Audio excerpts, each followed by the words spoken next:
যাদেরকে বলছো কেন শুধু আমরা মেয়ে বলেই কি আমাদের এত কথা শুনতে হবে? আমার যেটা ঠিক মনে হবে আমি সেটাই করবো। আর এত কিছু করেও মেয়েরা কিন্তু নিজের জন্য নিজেকে একবার রুচিশীলভাবে সাজিয়ে গুছিয়ে রাখতে পারে। এটাও কিন্তু অঢেল সময় ঘরে রান্নাবান্না সেরে বাকি সময়টা অন্যদেরকে নিয়ে চর্চা করে কাটিয়ে দেয়। তারাই কাজ বসিয়েছি, তার মধ্যে দেখো কুড়িও এসেছে। সকালবেলা এখন অনেক কাজ থাকে, বাজার করে আসা, তারপর ঘর গুছানো, তারপরে সংসারের যাবতীয় কাজ।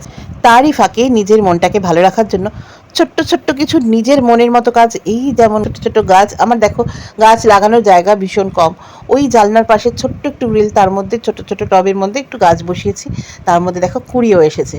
আর এই দেখো এই জবা গাছটায় কিন্তু 3টে কুড়ি এসছে। এই যে সেদিনকে পিসির বাড়ি থেকে নিয়ে আসলাম সেই জবা গাছে 3টে কুড়ি আসছে। কি মন ভালো হয়ে যাচ্ছে না বলো? এই দেখো এই গাছটাতেও কিন্তু কুড়ি আসেনি, তবে এসে যাবে এর মধ্যে। আর লঙ্কা গাছটাও কিন্তু ধীরে ধীরে একটু একটু করে বেড়ে উঠছে।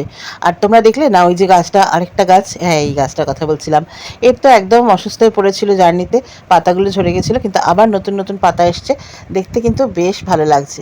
মনটাই ভালো হয়ে যাচ্ছে আমার এই গাছগুলোকে দেখে দেখে। তো যাই হোক, আজকে তো রান্নাবান্না আছে। এই যে একটা বিষয় কিছু কথা বলতে চাই, সেটা হচ্ছে আমি প্রায় দেখি অনেকেই বলে যে ভিডিও করা নিয়ে তাদের আত্মীয় পরিজন চেনা জানার মধ্যে অনেকে অনেক খারাপ কথা বলে। আচ্ছা, তোমরা যারা বলে এই কথাগুলো তাদের একটু মুখে আটকায় না না? যাদেরকে বলছো কেন শুধু আমরা মেয়ে বলেই কি আমাদের এত কথা শুনতে হবে? বহু ছেলেরাও তো ভিডিও বানায়। আর মেয়েরা কি শুধু ঘরে রান্না করতে জন্মেছে? মেয়েরা যেমন ঘরে রান্না করতে পারে তেমনি ঘরটাকে সামলাতে পারে, চাকরি করা, ব্যবসা করা, আবার রিলস বানানো, মেয়েরা কিন্তু সব কিছুই পারে। কোনো কাজ কারোর জন্য নির্দিষ্টভাবে নির্ধারিত নয়। আমার যদি ইচ্ছা না করে আমি রান্না করবো না। আমার তো প্রায়ই ইচ্ছা হয় যে আমি রান্নাবান্না করবো না, একসময় তো তাই ছিল। যখন চাকরি করতাম তখন একজন হেল্পিং হ্যান্ড ছিলেন, সেই দিদি রান্না করতেন। যাই হোক, কালকে দেখো ছোলার ডাল ছিল, আলু ভাজা করলাম আর চিকেন। আমাকে নিয়েও অনেকে অনেক কথা বলে, আমি জাস্ট কেয়ার করি না। আমার যেটা মন চাইবে, আমার যেটা ঠিক মনে হবে আমি সেটাই করবো। আর এত কিছু করেও মেয়েরা কিন্তু নিজের জন্য নিজেকে একবার রুচিশীলভাবে সাজিয়ে গুছিয়ে রাখতে পারে। এটাও কিন্তু কম বড় কথা নয়।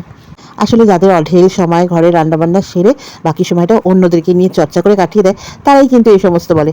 আর আমরা কিন্তু সবসময় নিজেদেরকে প্রেজেন্টেবল রাখি। আজকাল প্রায় দেখি অনেকেই ভিডিওতে বলেন যে মহিলাদেরকে নিয়ে নানান ধরনের কথা হয়। যারা ভিডিও বানায় ঘরের মহিলা, তাদের নিয়ে, বিশেষ করে তার চেনা পরিচিত আত্মীয় পরিজন, এরাই বলে। তো আমি বলবো এগুলোকে ডোন্ট কেয়ার করে নিজের কাজে মন দাও, নিজেকে ভালো রাখো, নিজেকে খুশি রাখো।